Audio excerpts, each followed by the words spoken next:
repetir la historia, cuándo volveré a gritar campeón de nuevo. Fortineros y fortineras, bienvenidos una vez más a PF Live.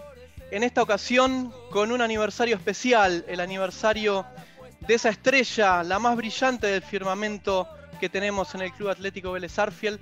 26 años de aquel 1 de diciembre de 1994, tan cerca y tan lejos en el tiempo, en donde ese equipo, ese equipazo, esa Liga de la Justicia, como a mí me gusta llamarle, quienes eran nuestros superhéroes, conquistaron la Copa Intercontinental. Y nos encontramos para rememorarla en el testimonio de uno de los pilares de aquel equipo, no solo de aquel equipo, sino de toda esa generación, de toda esa década tan gloriosa que vivimos en los 90 como lo fue Víctor Hugo Sotomayor. Víctor, el placer y la alegría de hablar contigo como siempre. Gracias por sumarte a PF Live en esta fecha tan especial. Hola Emiliano, y bueno, siempre es un placer para mí también poder hablar a toda la gente de Vélez y estar en contacto con todos los hinchas, y gracias a ustedes por siempre acordarse. Y para este momento tan especial, ¿no? que todos lo festejamos en su momento y lo seguimos festejando. Lo están viendo hoy 1 de diciembre, pero la realidad es que estamos grabando un jueves 26 de noviembre y tal vez sea el día más difícil para hablar de fútbol. Es el día en que caemos en la realidad, el día después del fallecimiento de Diego Armando Maradona. Tal vez sea el día más difícil para hablar de fútbol, pero creo que la mejor manera de honrar a Diego es justamente hablando del fútbol. La mejor manera de sanar esta herida es con la misma alegría que él nos dio, que es de fútbol. Vos fuiste compañero de él, lo has sufrido como rival, pero lo has disfrutado como argentino al igual que todos nosotros. No sé si vos quisieras arrancar con algo para llevar adelante este momento con la mayor alegría, con la mayor emoción y con el mayor respeto, por supuesto, para quien fue el máximo ídolo futbolístico de todos los argentinos y tal vez del mundo. Sí, justo hoy es un día muy triste para todo el mundo del fútbol, el mundo del deporte, ¿no?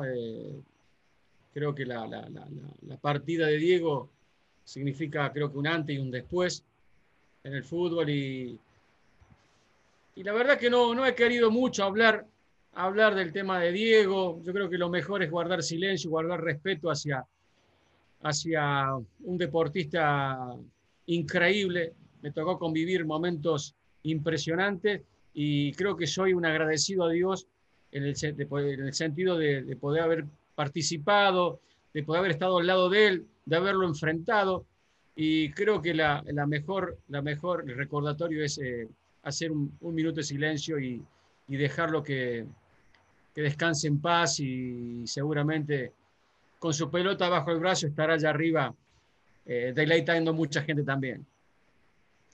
Estará en ese cielo que nos ilumina y que, como bien decíamos, tiene esa estrella tan especial, sobre todo para el firmamento fortinero, que es la estrella de campeones del mundo de 1994. Recordábamos con el Negro Gómez hace unos meses nomás la conquista de la Copa Libertadores y pensábamos, ¿no? 26 años en el tiempo, tan cerca y tan lejos, un mundo tan distinto, esta situación particular de la pandemia por la que estamos atravesados. Y lo primero que te pregunto es, ¿qué recuerdo tenés de aquel lejano Japón, de aquella mitad de la década del 90? ¿Qué es lo primero que se te viene a la cabeza?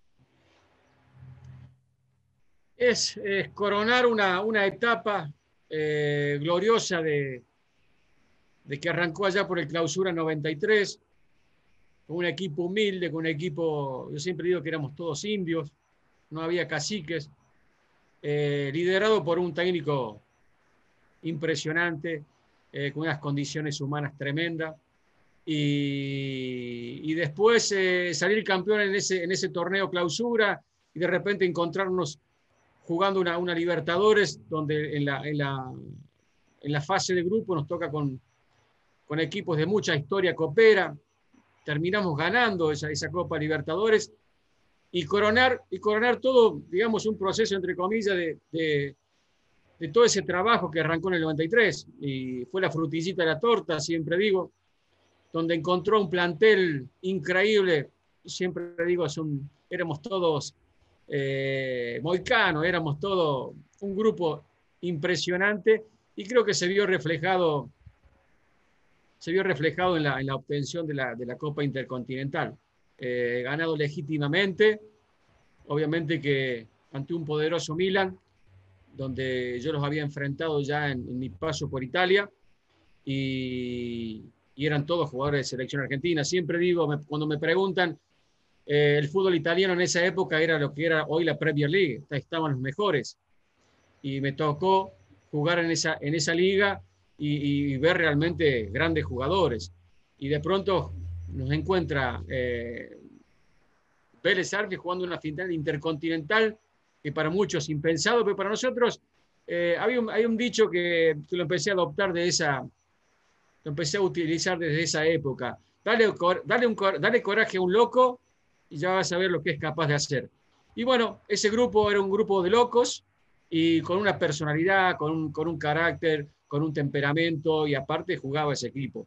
Y se llegó a lo más alto, que es el Mundial de Clubes, ¿no? Ser el campeón de clubes a nivel internacional y europeo. Entonces creo que fue coronar un poco, fue poner la frutillita a la torta, todo eso lo que habíamos arrancado en una pretemporada del 93, donde creo que debe haber sido la mejor pretemporada de mi vida, donde Julito Santella nos puso físicamente en el umbral, al máximo.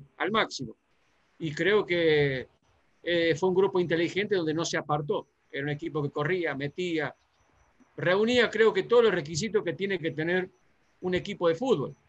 Jugadores que jugaban al fútbol, jugadores con temperamento, que corrían, que metíamos.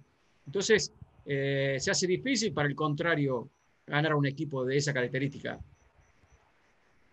Vos bien decías que era un grupo de locos, un grupo de indios, pero por sobre todas las cosas, y yo lo pienso a poco de cumplir 34 años, era un grupo de pibes. Estaban repasando la plantilla y salvo el Pepe Basualdo, estaban todos por debajo de los 30 años, salvo vos, Pepe y José Luis, que habían tenido un paso por Europa. El Negro Gómez también nos decía, con la Copa Libertadores yo salí del país, no conocían los límites del país, por así decirlo. Entonces, ¿qué habían las expectativas de ese grupo? Que como bien te mencionaba, que no lo menciono yo, lo menciona el Negro Gómez, que capaz no conocían otro país, que nunca habían subido a un avión, que nunca habían viajado en avión y que de repente le tienen que dar la vuelta al mundo para jugar el partido más importante que se puede jugar en un equipo de fútbol. Sí, bien decís vos que ese era un plantel joven. Yo llego con 25 años, ya había hecho un paso por Europa, yo venía de Europa. El que más partido internacional tenía era Pepe Basualdo, que había estado con la selección argentina, el Mundial 90. Era el único, bueno, José Luis Chilavert también, que había hecho un paso por Francia, creo, si mal no recuerdo. Pero después el resto eran todos jugadores del club y también jovencitos. Muy pocos partidos internacionales. Pero bueno, eso habla del hambre que tenía ese grupo de jugadores, ese grupo de héroes, donde creo que, vuelvo a repetirte, creo que fue un plantel muy inteligente porque comandado con Carlos Bianchi, donde siempre nos inculcó, sobre todo el hecho de que en el terreno de juego son 11 contra 11, más allá de la chapa, más allá de los nombres, a los partidos hay que jugarlos. Y eso lo entendimos nosotros y lo fuimos llevando a cabo en la Copa Libertadores y en la Intercontinental sobre todo, porque te encontrás con un equipo del Milan, como te decía anteriormente, que eran todos de selecciones. Era un equipo de selecciones, selección italiana y selección de los otros clubes. Y nosotros hicimos pata ancha, obviamente que por momentos no la pasamos bien, como tiene que suceder. Yo creo que también hay que aprender a sufrir, y ese equipo, te vuelvo a repetir, ese equipo jugaba, corría, metía, sabía que sufrir se sufría, pero siempre salíamos airosos. Y era un grupo que estaba muy bien anímicamente, muy, muy bien de la cabeza, y cuando un grupo está bien de la cabeza puede lograr cosas como las que se lograron esos años. Vos bien decías que por tu paso por el Hellas Verona conocías a la plantilla del Milan, pero también veníamos hablando para Vélez 110, el documental de Pasión Fortinera, cuando recordamos esta copa, nos contaba Carlitos Ischia que habían logrado conseguir para la previa un VHS de casualidad de un partido de la Liga Italiana que hacía pocos meses Milan había sido derrotado. Y yo me pregunto, por supuesto, vos los conocías, tal vez Franco Baresi sonaba en la cabeza del futbolero, Paolo Maldini sonaba en la cabeza del futbolero, pero en estos tiempos donde se conoce hasta la marca de desodorante que usan los futbolistas, donde las redes sociales nos han empapado tanto del fútbol, ¿tus compañeros sabían a quién enfrentaban? ¿Sabían quién era Daniele Mazzaro? ¿Sabían quién era Savicevic, Marcel Desailly, Alejandro Costacurta? ¿Tenían idea a quién iban a enfrentar o los reconocieron por el número de la camiseta? Creo que éramos un equipo de inconscientes, porque tener enfrente a todos esos monstruos, si realmente nos dábamos cuenta quiénes eran, yo creo que no sé si salíamos a la cancha.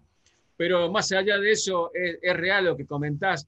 No había mucha información como la que hay hoy, ¿no? Hoy entras a una plataforma y prácticamente apretás un botón y tenés toda la información al instante de todo cuántos minutos jugó, cuántos goles hizo, cuántos tiros al arco. O sea, es impresionante hoy la cantidad de información que hay, las herramientas que tenés.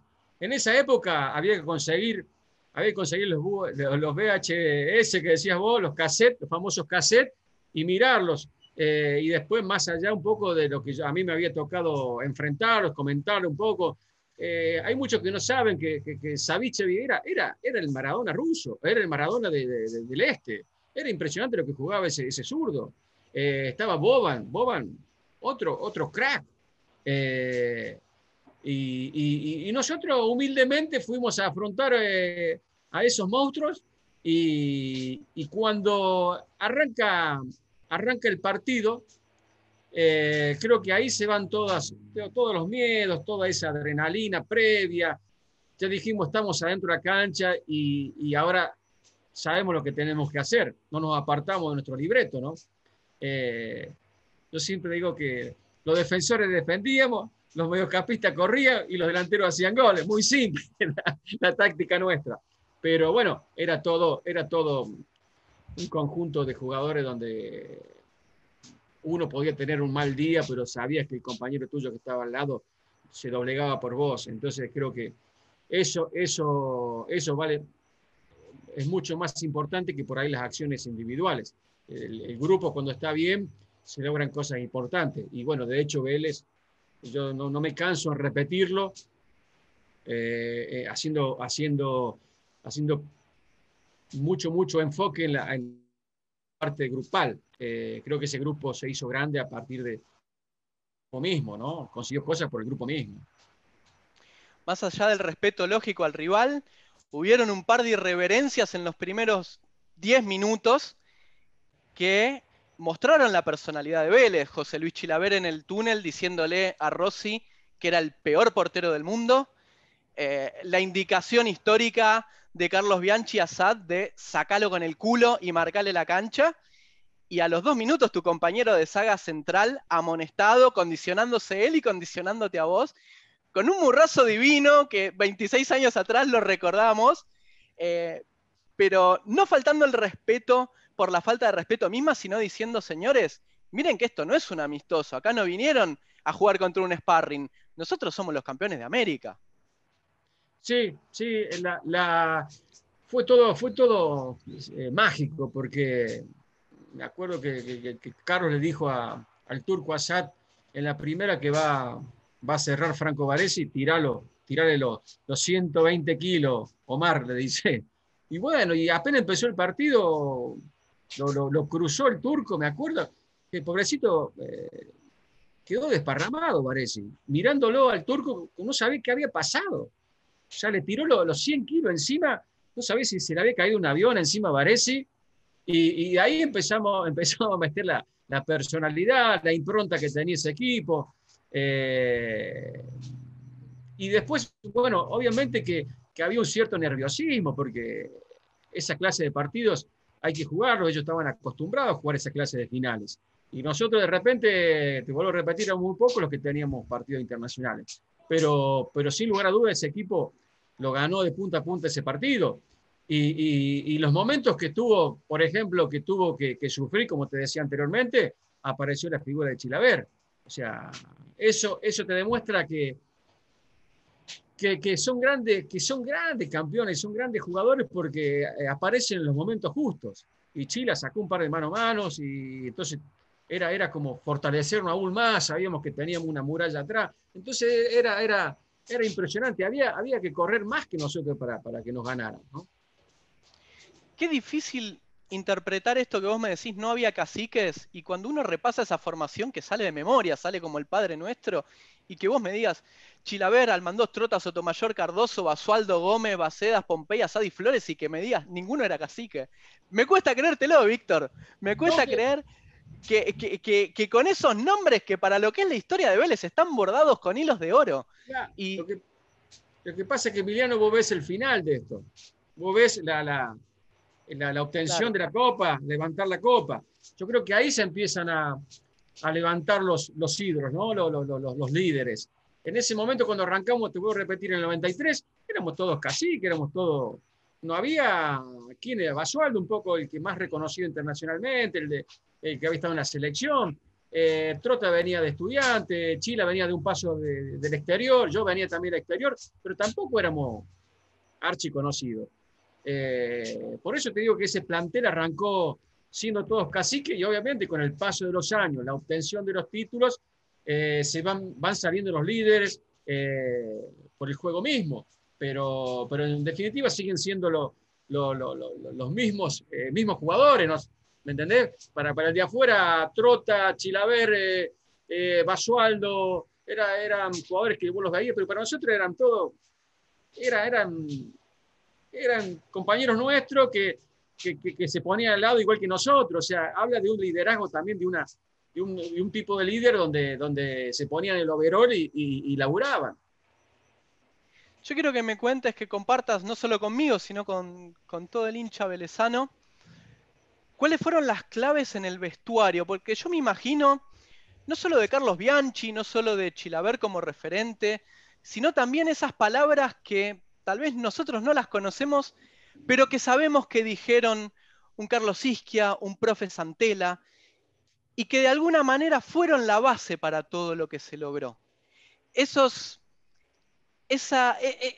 palabras que no trascienden, esos liderazgos silenciosos, esos hechos que no conocemos, pero que fueron el piso sobre el cual hoy se asienta todo.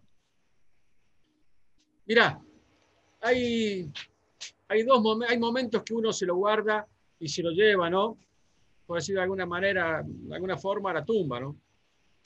Son momentos que uno agradece de haber estado en ese preciso, en el tiempo, en ese preciso momento, de sentir ese silencio desde el hotel hasta el estadio. Hablo por el partido contra el San Pablo y hablo contra el partido del Milan, ¿no? En Tokio. Un silencio en el colectivo donde cada uno no volaba no había un ruido, no había nada, o sea, un silencio, por decirlo de alguna manera, sepulcral, es una concentración al máximo. Y de repente del asiento adelante salta un Raúl Gámez, le sale el hincha de adentro y empezó a gritar, están todos cagados, cagones. Y de repente, mierda, te moviliza muchísimo. ¿Entendés? Entonces, bueno, ahí agarramos todo de nuevo euforia, entusiasmo, pero veníamos concentrados al máximo. Hasta que llegás al vestuario, creo que son los peores momentos para un futbolista. En ese caso, en ese momento del previo al partido, ¿no? Son los peores momentos, estar en el vestuario, esa impaciencia, esas ganas de salir a la cancha y que termine todo eso. Y una vez estábamos en el túnel, al lado del equipo que íbamos a enfrentar, y los veíamos.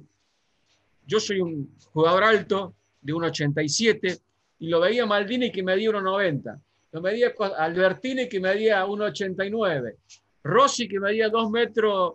Y vos decís, la mierda, contra esto tenemos que jugar. Mamita querida. Pero bueno, ahí yo siempre digo que el jugador argentino, en esos momentos donde saca la chapa, ¿no? Y por eso es requerido a nivel internacional.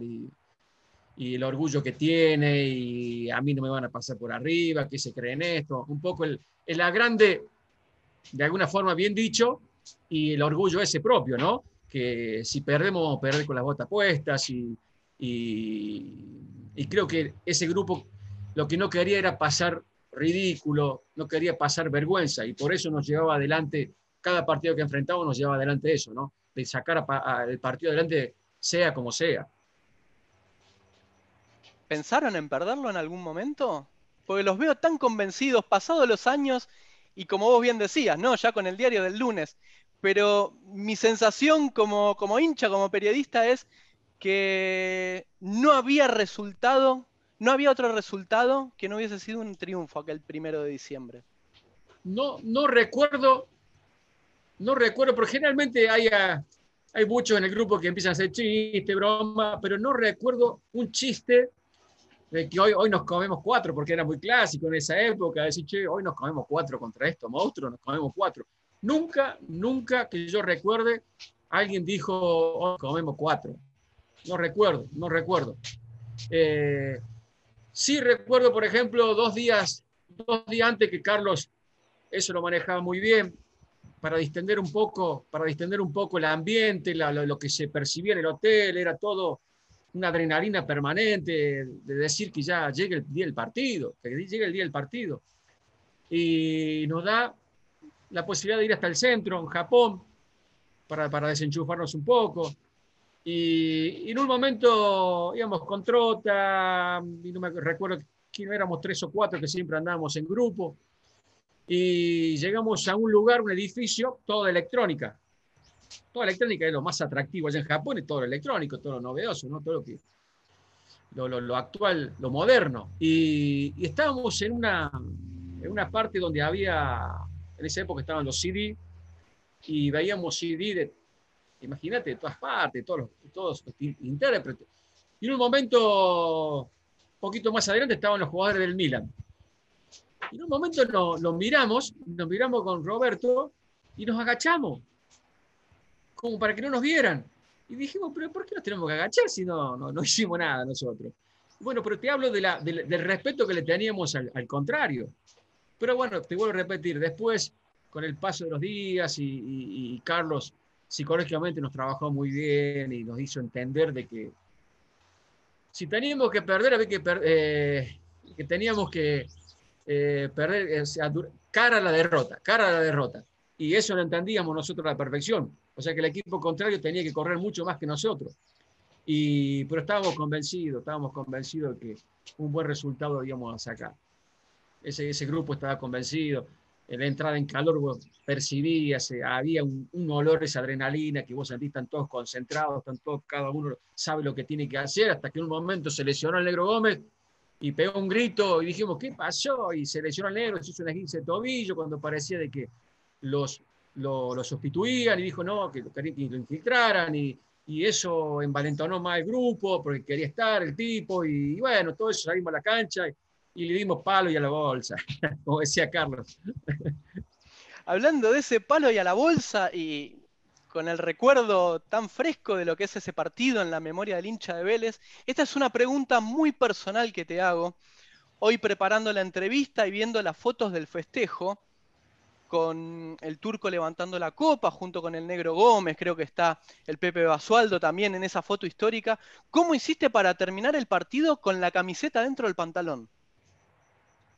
Bueno, porque era elegante.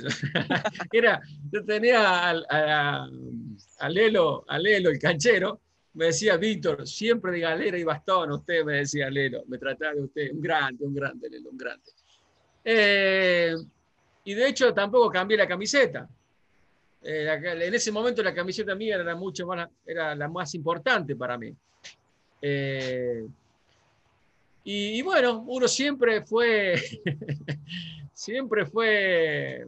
digamos, pituco, se puede decir de alguna manera, ¿no? Elegante, tratar de terminar bien. Eso es un poco la formación mía de la división inferior de Racing de Córdoba. Nosotros teníamos en esa época le llamaban delegado, hoy es coordinador, y siempre nos inculcaba que teníamos que terminar siempre con las medias levantadas, la remera adentro del pantalón, siempre siempre enalteciendo los colores para los que nosotros jugamos. Y eso me quedó tan grabado que siempre, nunca utilicé la remera fuera del pantalón, las medias caídas. Eso es eso da la formación que me hice de juventud, ¿no? Eso me viene de inferiores. No, y por supuesto que más allá de tu formación en Racing de Córdoba, y esto haciendo un paréntesis en la entrevista, salvo honrosas excepciones, Vélez también ha hecho escuela de respetar a la camiseta, de ser caballeroso y ser honrado en la victoria y en la derrota.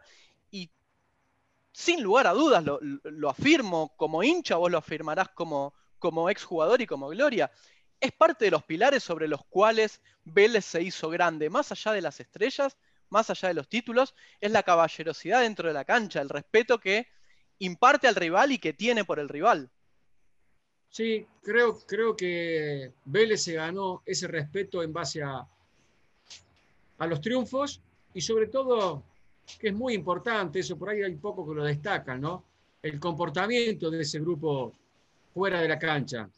Llámese cuando viajábamos al exterior o cuando jugábamos en Buenos Aires. Era un plantel que no hacía problemas, un equipo que siempre donde viajamos nunca tuvimos ningún tipo de inconveniente. Hemos ido a lugares donde realmente le hemos pasado mal.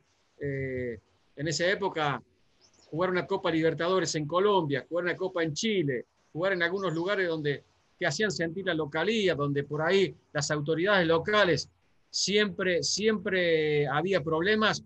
Nosotros no hemos tenido demasiado inconveniente a nivel local y a nivel internacional. Si hubo algún momento donde hubo algún problema, seguramente que fuimos agredidos nosotros, ¿no? En ningún momento era un equipo agresivo. Solamente nos defendíamos, pero era un equipo simpático, que creo que en el hincha argentino, cuando se disputó la Copa Libertadores y sobre todo la Intercontinental, creo que en el fondo querían que ganara Vélez Sarsfield porque era un equipo simpático, era un equipo donde estaba haciendo historia y realmente lo hizo, así que sobre esos cimientos creo que también es importante la conducción, creo que es fundamental la conducción de ese grupo, que fue Carlos Bianchi con Julito Santella e Isquia, ¿no? Yo te cuento algo y también se lo cuento a los hinchas, porque yo tuve la suerte de poder verlos a ustedes ganar esa copa. Tal vez muchos chicos hoy piensan que no es que lo piensan, es una realidad que ha pasado. Nacieron bajo la luz de la copa del título mundial, bajo la luz de la estrella del campeonato del mundo. Yo lo pude ver aquella mañana de 1 de diciembre de 1994, previo a ir al colegio. Yo estaba terminando segundo grado y me acuerdo que fui tarde con una autorización de mis padres pidiendo disculpas por la demora y porque iba a asistir al colegio con la camiseta de Vélez. Y yo vivía a 2 cuadras del colegio y fue como... Faltó que me pusieran la alfombra roja, de verdad te lo digo. Desde el portero del edificio hasta el puesto de kiosco de diario de la esquina, hasta el señor que abría la puerta en el colegio, todo el mundo felicitándome. Y para un nene de 7 años es tocar el cielo con las manos. Yo tengo mucho cariño por ustedes porque han marcado mi infancia, de otra gente han marcado la adolescencia, para otros serán el vínculo con sus padres, el vínculo con sus hijos, pero es muy caro el recuerdo de aquella Copa del Mundo, de aquella Copa Intercontinental, y que, como vos bien decías, en tiempos donde el fútbol era distinto, donde no había tantos odios, tanto recelo, logró el reconocimiento de todo el fútbol argentino. Sí, sí, es así como decís vos, Emiliano. Hasta el día de hoy hay gente acá en Córdoba que cuando nos ponemos a hablar de fútbol y de ese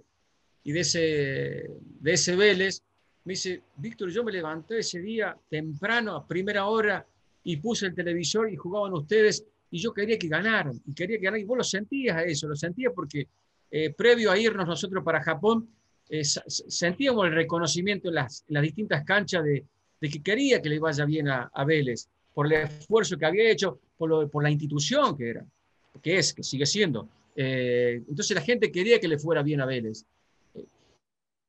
Tocó ese grupo de jugadores, se unieron todos los astros, caímos todos en un momento justo, donde éramos todos, te vuelvo a repetir, yo si vos me decís, definí ese grupo en una palabra, y yo digo éramos todos indios, éramos indios.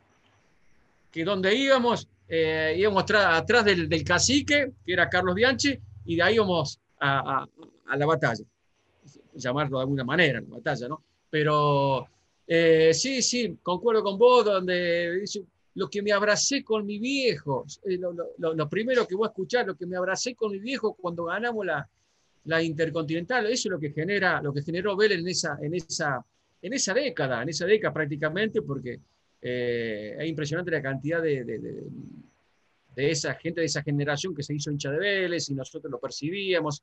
La gente iba a la cancha con familia.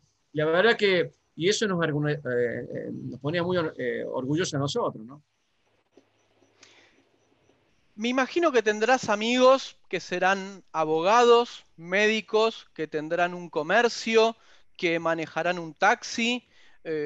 Hoy vos tenés tu escuelita de fútbol. De todas las profesiones, en el año 1994, salvo Brasil, que salió campeón del Mundial, que coincidió con el Mundial, Mundial. Ustedes fueron los mejores en lo que hacían. ¿Alguna vez tomaste conciencia de haber sido con menos de 30 años? Tanto vos como tus compañeros, no sé si alguna vez lo hablaron, pero tomaron conciencia que de todas las personas que jugaron al fútbol en 1994, ustedes fueron los mejores del mundo. ¿Se llega a dimensionar eso en algún momento? No. En lo personal, no. Creo que ese grupo era tan humilde que nunca dimensionamos y lo que habíamos logrado. En esa vorágine que es el fútbol, que jugás domingo, miércoles, y el otro día escuchaba una frase de Pellegrino que me quedó muy marcado, de Mauricio, ¿no? Que a la jerarquía hay que revalidarla día tras día, ¿no? Y ese plantel creo que rivalidaba todos los torneos la jerarquía. Y eso habla de la inteligencia que tenía ese plantel. Lo voy a repetir, era un plantel muy inteligente, que había que sostener eso, lo que habíamos hecho nosotros. Y ese grupo lo quería sostener. Y de hecho, marcamos una historia en el club y el club la siguió también, ¿no? Porque años posteriores a la ida nuestra siguió el club ganando cosas. Le faltaría algunas copas internacionales ahora, pero siguió sobre esa línea del éxito, ¿no? Sin dudas, y no hace falta que lo digas vos ni yo para revalidarlo. Después del 94 y hasta el Clausura 98, hasta lo que fue el quiebre del milenio y el primer campeonato económico, siguió una Supercopa, siguió la Recopa, siguió el Apertura 95, siguió el Clausura 96 en el primer bicampeonato de la historia, ¿sí? Entonces, que es cierto, y quiero reafirmarlo, que ninguno se durmió en los laureles, que no fue, llegué a la cima del mundo, listo, con esto me alcanza para chapear, si se quiere, el resto de la vida. Siguieron con 4 años de éxito, con cambios de DTs, lo recordábamos también con Piazza. Yo lo he vivido muy, muy dentro mío como bielcista con lo que fue el campeonato de Marcelo y el cambio de paradigma futbolístico, y que para ustedes, más allá de un desafío, fue un objetivo alcanzado. Sí.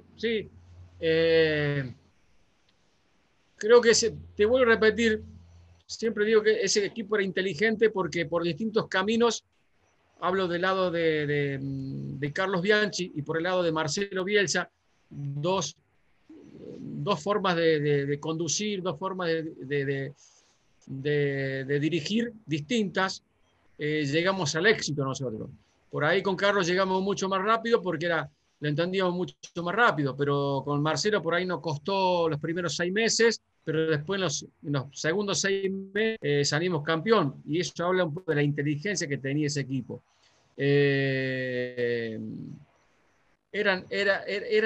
Después hubo, como vos decías, un recambio, se fueron jugadores importantes de distintos clubes, digamos de la Guardia Vieja, y quedamos 4 o 5 referentes de todo ese proceso, donde tratamos de inculcar lo que habían dejado los que se fueron, ¿no? Y seguir por ese mismo camino. Y aparecen los Camps, aparece Cordone, aparece Pandolfi, aparece el Cholito Pose, jugadores de unas condiciones enormes y de un trabajo a nivel de división inferiores que había hecho Vélez Sarsfield también, y por ahí con más cuota futbolística. La obtención de la Supercopa con Osvaldo Piazza fue, creo que, una de las mejores copas que hemos jugado el fútbol, y seguía Vélez ganando títulos. Entonces los viejos sosteníamos todo ese proceso que habíamos arrancado por el 93, más con la sangre nueva, el aire renovado de toda esa gente joven, ¿no? Víctor, agradeciéndote como siempre, de corazón, porque han sido, yo siempre lo digo, nosotros no teníamos a los Avengers, nosotros no teníamos a la Liga de la Justicia, no teníamos tanto dibujito animado, tanta televisión, así que nuestros héroes, los que nos hicieron crecer en nuestra infancia, en nuestra adolescencia, con mucha alegría y con la espalda muy ancha, fueron ustedes. Así que gracias de corazón. Te hago la última antes de despedirte. Al día de hoy son 29 los equipos campeones del mundo.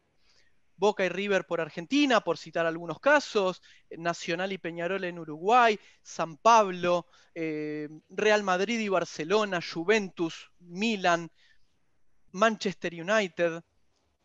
Pero ¿qué es lo que ha aportado Vélez a esa mesa de los 29 campeones? ¿Qué hace a Vélez distinto de los otros 29 clubes de fútbol que han obtenido esta Copa Intercontinental?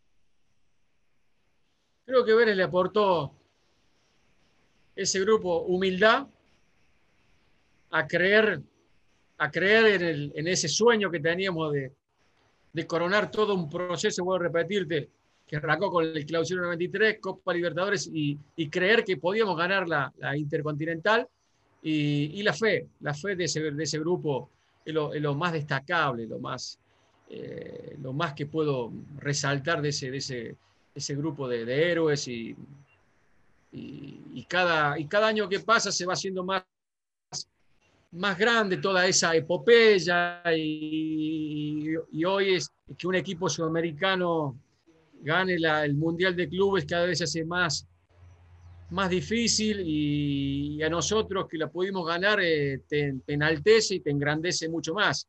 Así que un privilegiado de la vida, de poder haber conseguido con Vélez Sarsfield un título de semejante envergadura, ¿no? Y creo que al mundo futbolístico, cuando por ahí le preguntan, Vélez salió campeón, Vélez, y Vélez, ¿qué tenía? Era un grupo de jugadores donde, comandado por un líder, dejaba todo en la cancha, y no se guardaba nada, como decía Carlos, ¿no? Y creo que nosotros lo cumplimos al pie de la letra lo que él nos pedía.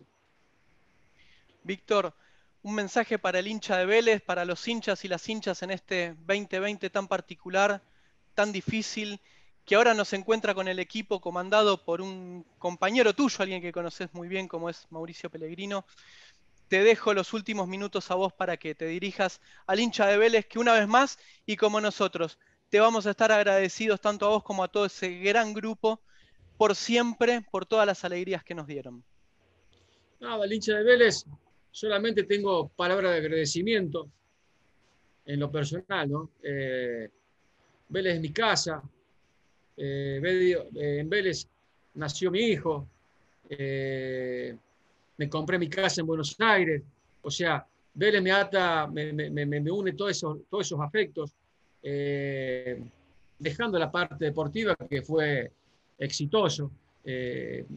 Entrar cuando voy a la cancha de Vélez y ver el cuadro de ese equipo memorable, y se me pianta un lagrimón, ¿no? Como dice el tango. Siempre digo, cuando hablo con los chicos, los más jóvenes, que por ahí hay veces que no entienden, que se las cree que saben todas, que hay veces que también hay que saber escuchar, ¿no? Y nosotros hemos escuchado de mucha gente, de muchos viejos, donde nos decían que siempre en los clubes por donde uno pasa tiene que dejar algo.